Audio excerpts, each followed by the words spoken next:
A Rádio Rio de Janeiro passa a apresentar o programa Café Literário. Produção e apresentação, Henrique Fernandes. Amigo ouvinte, iniciamos no último programa uma série intitulada Os Afetos que Curam. E como subtítulo, nós estamos considerando vínculo e sentido como caminhos de superação das dores emocionais e dos traumas. O nosso trabalho, nossa abordagem, está baseada nos estudos do neuropsiquiatra francês Boris Cyrulnik, autor de várias obras e muitos artigos, e dialogando com o pensamento doutrinário espírita. Já no primeiro episódio, nós fizemos referência ao conceito, à dinâmica da resiliência, que é um tema central nos estudos do nosso autor. Aliás, ele, através desses livros, dos seus textos, das entrevistas, ele popularizou essa ideia e esse conceito de resiliência. Nós vamos retomar esse tema, essa abordagem, hoje falando com um pouco mais de profundidade sobre a questão, que é pensar a resiliência como, palavras dele, a arte de navegar na adversidade e, por outro lado, a necessidade fundamental do outro. Em um texto mais recente, Boris Cyrulnik faz referência às duas faces da resiliência, porque, de fato, o tema pode ser abordado sob diversas perspectivas. Ele comenta que esse tema recebe hoje a contribuição de muitas áreas do conhecimento, como a neurobiologia, a psicologia, a sociologia, a psicanálise, que tem colaborado bastante para uma compreensão mais aprofundada dessa dinâmica fundamental chamada resiliência. E nesse texto que eu estou comentando por alto, ele discute algumas divergências na interpretação da resiliência. Por um lado, uma visão clínica humanitária que vai enfatizar o apoio social, e por outro lado, uma abordagem que combina mais com uma visão de mundo e de sociedade focada no lucro, na competição, que valoriza o triunfo individual sobre a adversidade. E o Boris Cyrulnik, evidentemente, segue essa linha de compreensão e de investigação, compreendendo a resiliência a partir de uma base clínica e humanitária. Ele enfatiza o tempo todo o papel do outro, o papel de uma sociedade. Portanto, o apoio social, a cooperação. Não é um trabalho só do indivíduo, é também do indivíduo e de uma sociedade. A resiliência, de forma muito simples, é a capacidade que a pessoa tem de, depois de ter sofrido traumas, feridas emocionais, depois do episódio ou dos episódios, ela consegue recuperar de alguma forma o curso do seu desenvolvimento. Nós só podemos falar em resiliência na compreensão do nosso autor porque houve uma ferida. Uma vez aberta, uma vez instalada a ferida, isso não significa necessariamente um destino. Ferida não é um destino. Um trauma não é um destino, um determinismo. Agora, a partir disso, acabou a minha vida. Nunca mais conseguirei retomar a minha vida. A resiliência vai na contramão disso. A ferida pode ser o início de uma reconstrução, mas isso tem condição. Eu não consigo isso sozinho. Por isso que a ideia de resiliência que o nosso autor enfatiza, ela se dá no vínculo, na relação com o outro.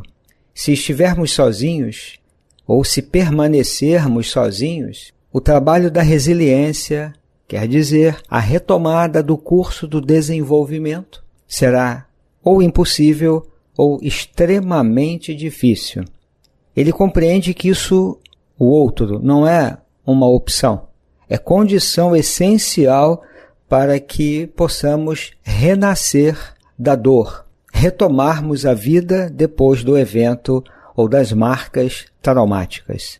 Resiliência não é um atalho para esquecer a dor, o sofrimento, o trauma. É um caminho de reconstrução. E não é só um trabalho da força interior. Por isso que nós já comentamos esse texto mais recente dele sobre essas duas faces da resiliência. Não é triunfar de forma individual sobre a dor. Nós vamos conseguir isso fundamentalmente através da conexão humana e, além disso, da construção de sentido. Portanto, resiliência, 2 pontos, vínculo e sentido. Esse é um dos pilares do trabalho de Boris Cyrulnik. Existe aí uma pergunta básica que nos move nessa série, nesses programas. Como retomar a vida, ou mesmo transformá-la em algo bonito, em algo belo, após uma profunda ferida na alma? Por isso é que nós temos que nos debruçar, para compreendermos isso, sobre o tema da resiliência. Ele diz que resiliência não é sinônimo de força inabalável ou ausência de dor. Pelo contrário, é exatamente porque houve ferida que nós podemos falar de resiliência. Ele diz assim na obra O Murmúrio dos Fantasmas: a resiliência é a capacidade de iniciar um novo desenvolvimento após uma agonia, uma dor, um sofrimento psíquico. É um processo, diz ele, não é uma qualidade estática, parada, sem movimento. É um processo, por isso que estamos usando a palavra, é uma dinâmica. E vai exigir um tempo, vai exigir apoio, uma linguagem, e isso nunca acontece no isolamento. Ele diz mais, não é um dom pessoal, é uma possibilidade relacional, ela é construída. Por isso podemos dizer então que essa capacidade humana de superar traumas, de superar feridas, retomar um tipo de desenvolvimento, apesar de uma situação traumática e das circunstâncias adversas, dolorosas. É possível dizer também que, sendo um processo, não é uma espécie assim de superpoder. Eu posso tudo, eu sou capaz de tudo. Não é sobre isso. Como já dissemos, não é sobre ser invulnerável, até porque ninguém o é. É sobre recomeçar após o desastre, após o evento traumático. Depois de uma ferida muito grande na alma, depois de um trauma, a ideia da resiliência nos ensina que é possível aprender a viver de novo. O trabalho do Cyrulnik é um trabalho bastante sensível e ele a todo momento se refere à linguagem, à comunicação, à elaboração de um sentido. Vamos comentar um pouco sobre isso. Ele diz que nós precisamos, porque somos humanos, de ferramentas simbólicas que nós já possuímos porque foram construídas e adquiridas ao longo do processo evolutivo do ser humano. É sobre o que isso, amigo ouvinte?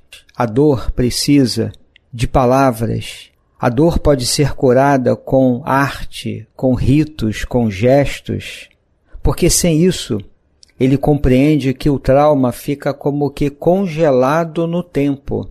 Com base nas palavras dele, nós podemos dizer que o trabalho de resiliência consiste em recordar os golpes para fazer com eles uma representação, com imagens, com ações, com palavras. Isso quer dizer, de outro modo, que é preciso nomear a dor para não ser engolido por ela.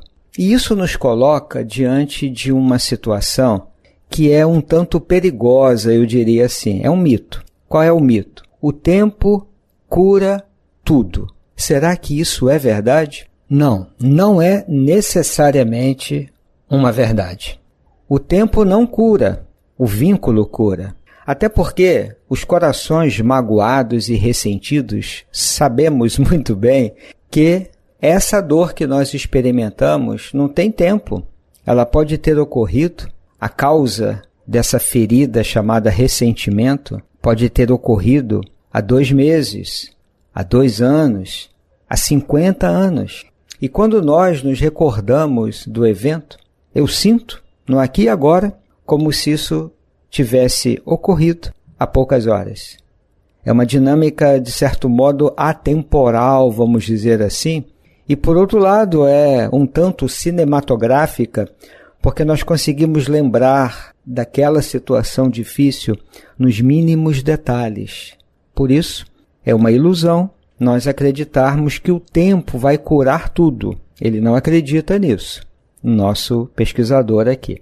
Esses estudos têm mostrado, nessa perspectiva de que o tempo pode curar tudo, porque o trauma não trabalhado, a ferida emocional profunda não trabalhada, ela vai ficar ali, ela permanece sem digerir. É uma espécie de um corpo estranho que se impõe à nossa memória, e como nós gostaríamos de poder apagar isso, mas não existe um botão para apagar memórias. É preciso um trabalho de expressão sobre essa dor, de atuação sobre essa memória. Por isso a resiliência, o trabalho de resiliência, consiste em recordar esses golpes para fazer com eles uma representação de imagens, de ações, de palavras, para começar a superação da dor.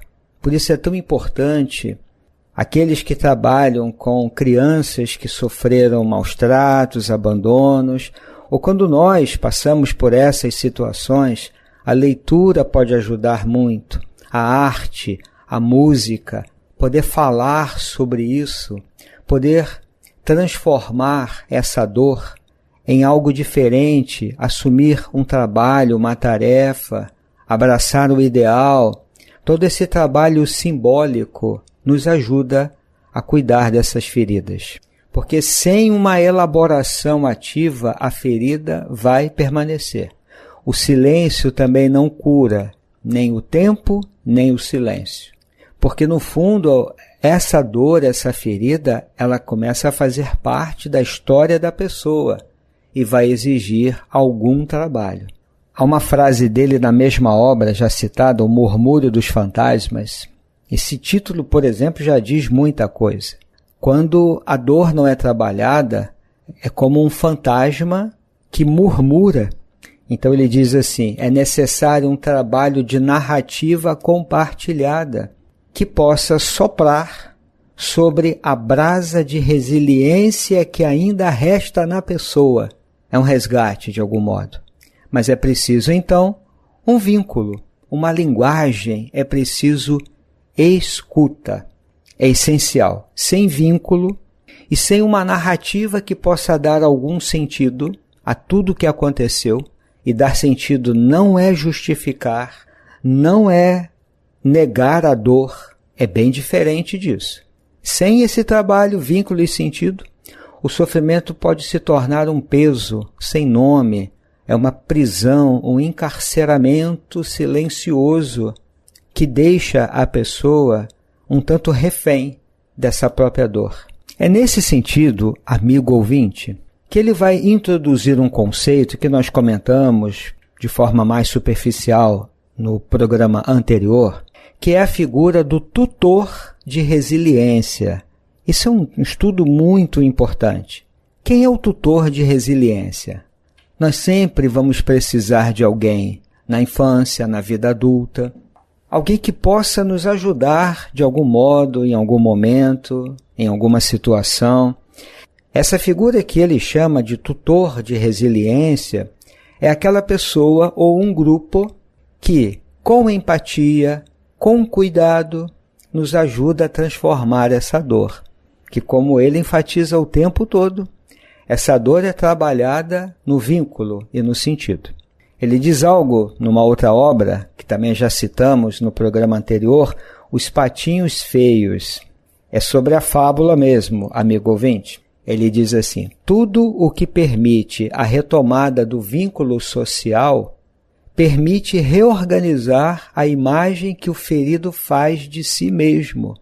Isso quer dizer que nós nos curamos no vínculo, especialmente com o tutor de resiliência.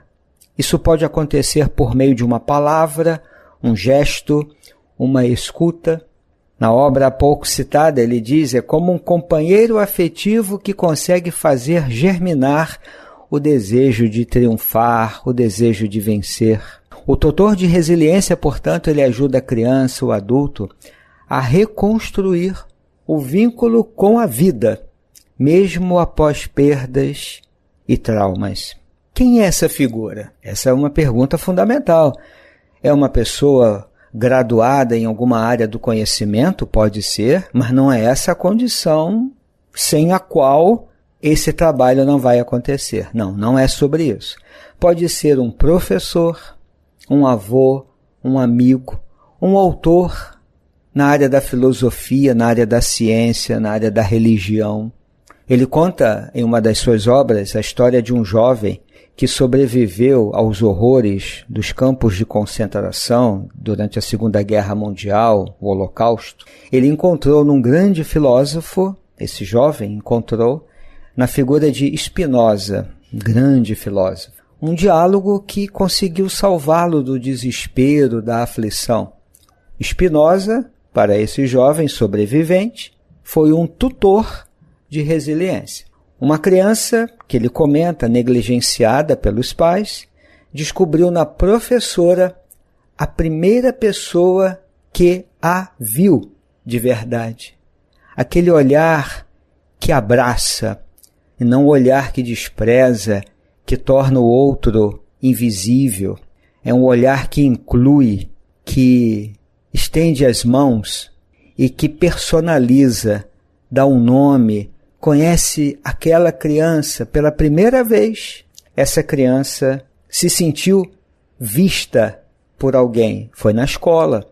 A escola tem muitos estudos importantes do Cyrulnik e outros tantos autores. A escola pode ser um grande espaço de resiliência, porque ali podemos encontrar figuras que são verdadeiros tutores de resiliência. Os espaços de fé também, as igrejas, as instituições religiosas de um modo geral, aquela pessoa que me ouve, que nem conhece bem a minha história, as feridas que eu carrego na minha alma, as minhas histórias de abandono, de sofrimento, cada um tem a sua história. Mesmo sem saber, ele me vê, ele me considera, ele pergunta a minha opinião. Se eu faltar, ele sabe que eu faltei e vai procurar saber o que foi que aconteceu, se está tudo bem, se aconteceu alguma coisa. Isso nos faz lembrar, não tem como não fazer esse paralelo, com uma frase de Leon Denis na obra O Problema do Ser, do Destino e da Dor. Todas as almas estão unidas por múltiplas relações. A solidariedade que as liga funda-se na identidade de sua natureza e na similitude de seus destinos. O que isso significa?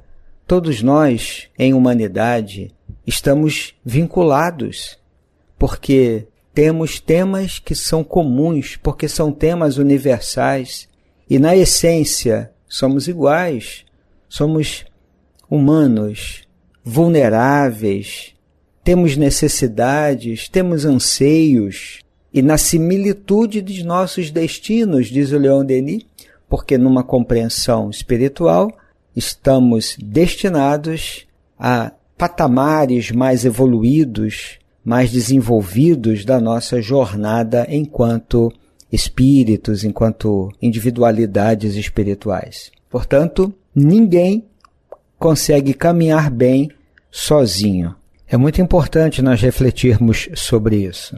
Então, todo aquele que passou por dificuldades na infância, perdas, rejeições, abandono, ou mesmo aquelas violências silenciosas, aquelas que ninguém vê, a ideia da resiliência nos mostra que isso não é uma sentença eterna. E, por outro lado, isso que aconteceu com a pessoa não é toda a sua história. A nossa história não precisa ficar reduzida à dor que foi vivida. Nós podemos ampliar a nossa história, a noção de quem somos. Eu não sou a minha dor, eu sou mais e sou maior do que isso. Agora, será preciso um trabalho de reconstrução, de retomada do curso do desenvolvimento, essa que é a ideia da resiliência. Essas marcas não são sentenças eternas. Existe um caminho possível de reconstrução. É o caminho da resiliência. Colocando com outras palavras, é escrever um outro capítulo da própria história. Isso não significa, como temos falado, apagar o passado, esquecer. Não é negar o sofrimento, é transformá-lo. Mas isso nós não fazemos sozinhos. Nós vamos precisar do apoio. Vamos precisar de presença de pessoas, os tutores de resiliência. E é bom repetir, são pessoas, instituições, são palavras, são gestos que ajudam a reconstruir a confiança da pessoa na própria vida. Às vezes, uma única relação segura, em termos de afeto, de confiança, pode mudar o rumo de uma vida inteira. E como ensina o Cyrulnik, é um processo de reorganização sistêmica e narrativa. Isso é importante a gente compreender.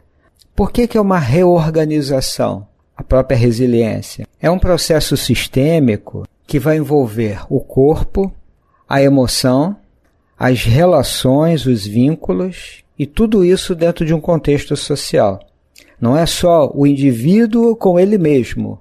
São todas essas dimensões pessoais, sociais, coletivas que nós precisaremos de alguma forma reorganizar o sistema e através das narrativas. Então, amigo ouvinte, qualquer cuidado que atue num ponto, seja no corpo, na emoção, na relação, pode mudar o todo. Essa ideia está clara nos textos do Cyrulnik. Agir sobre qualquer ponto do sistema modifica o funcionamento do sistema como um todo. Na prática, o que é isso? Uma palavra afetuosa, um gesto de escuta, um vínculo que é refeito, um ambiente mais seguro, um novo significado para aquela dor. Tudo isso pode ser o início de uma reorganização. Uma ação pontual, portanto, como, por exemplo, apoiar emocionalmente uma pessoa, ou promover uma mudança cultural, proporcionar segurança física, tudo isso pode desencadear um processo resiliente mais amplo. Essa que é a ideia que ele apresenta e que combina com o que o Leon Denis falou. Estamos todos interligados. Se você num espaço de fé, por exemplo, promove a escuta, você está ativando muito provavelmente um processo resiliente naquela pessoa que pode ter um histórico de sofrimento, de perdas dolorosas, ou ela nunca se sentiu ouvida durante sua vida. Então, se ali ela é abraçada, acolhida, nutrida, seja com alimento, a nutrição afetiva, isso é atuar em algum ponto do sistema. Como também o oposto disso pode ocorrer, aumentar a ferida com o desprezo, a indiferença e outros tantos comportamentos. As palavras rudes, nada afetuosas, nada empáticas, nada compreensivas, isso aumenta a dor do outro. A resiliência, então, é começar a criar um novo caminho com ajuda, com as marcas que ficaram e também com as forças que nós carregamos e que às vezes nós nem percebemos que tínhamos. O trauma, portanto, precisa virar uma narrativa para que isso possa ser elaborado de algum modo. Profissionais fazem isso e também os tutores de resiliência, como já explicamos. É ajudar a reencantar a vida, a possibilidade de se reconstruir, de encontrar significado, de se religar às pessoas e a si mesmo. Porque você não é o que te aconteceu, você também é aquilo que pode vir a ser. Essa é a ideia expressa pelo nosso autor. Vamos dar sequência a esse tema em mais alguns programas e aqui nos despedimos desejando a você muita paz. Até breve! A Rádio Rio de Janeiro apresentou o programa Café Literário. Produção e apresentação Henrique Fernandes.